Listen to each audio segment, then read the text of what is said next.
भगवान ने अवतरण का अगला कारण बनाया। चौथा कारण बता रहे हैं मनु और शत्रुपा, जिन्होंने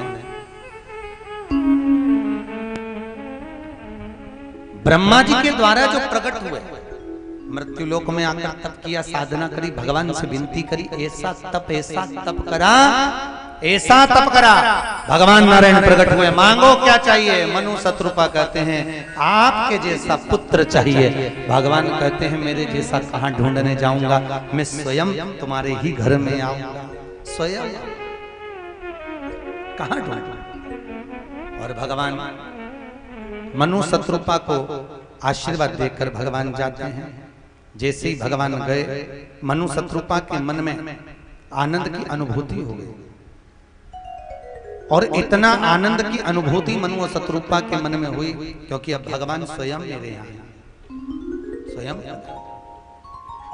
पांचवा कारण सुनाया, एक सत्यकेतु नाम का राजा था जिसके दो पुत्र थे, प्रताप भानु और अभिमन्यु। सत्यकेतु ने विचार किया अब राज सत्ता प्रताप भानु को दे दी जाए, और चला जाए। महाराज प्रताप भानु को राज्य मिला, प्रताप भानु ने पूरी सत्ता को एकत्रित कर लिया, चारों तरफ राज सत्ता आनंद से बढ़ा ली। एक बार जा रहे थे, मार्ग विभाजन हो गया। मार्ग विभाजन हुआ और ढूंढते ढूंढते मार्ग को एक गहन वन में पहुंचे। उस वन में कुछ खाने पीने को, अंदर एक संत बैठा हुआ था। फिर वही वाली बात आ गई, ये संत नहीं है, संत का चोला पहनकर बैठा हुआ है। प्रताप भानु राजा ने जिस नगर के राजा के राज्य को छुड़ाया था, वो भागकर संत बनकर बैठ गया। राम कथा बार बार आपसे विनती कर रही है कि संत, भगवंत और असंत, इन तीनों को पहचानना अच्छे से। दुनिया के लोग आज भी नहीं पहचान पाते, आज भी असंतों के चक्कर में पड़े रहते हैं।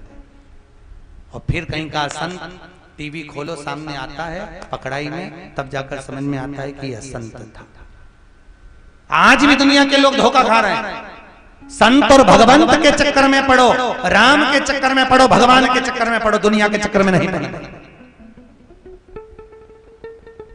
दुनिया के चक्कर में, असंतों के चक्कर में ना। महाराज संत का चोला पहनकर बैठा था, आदर करा, भाव करा, सब जानता था प्रताप भानु को ऐसा वैसा। उसने सारी कथा सुना दी, तुम ऐसे थे, तुम वैसे थे, तो और भाव जागृत हो गया। महाराज तुम चिंता मत करो, तुम्हारा जीवन नष्ट होने वाला है, तुम्हारी सत्ता बर्बाद होने वाली है, पर मैं तुम्हें बचा सकता हूं। कैसे? तुम ब्राह्मणों का भोजन रखना, मैं आऊंगा, उस भोजन में प्रसाद मिलाकर सबको पवाना, सब प्रसन्न होंगे, तुम्हारा यश बढ़ेगा। जानकर महाराज गए, रास्ता बता दिया, पहुंच गए, ब्राह्मणों का निमंत्रण दिया, भोजन तैयार हुआ, ये छुप कर गया, संत का चोला पहन कर गया, अंदर जाकर मांस लेकर गया था, वो मांस भोजन में मिला दिया। ब्राह्मण भोजन करने बैठे थे, सारे ब्राह्मण जब भोजन करने बैठे थे, उसी समय पर भोजन करने ही वाले थे तो आकाशवाणी हो गई, ब्राह्मणों तुम जिस भोजन को ग्रहण कर रहे हो इसमें मांस मिला है। ब्राह्मणों को क्रोध आ गया, प्रताप भानु को श्रापित कर दिया, अरे राजन तेरी बुद्धि राक्षस की है, जा तुम मृत्यु लोक में राक्षस बनकर पैदा हो। श्रापित किया, पूरा कुल नष्ट कर दिया महाराज, पूरा परिवार। वही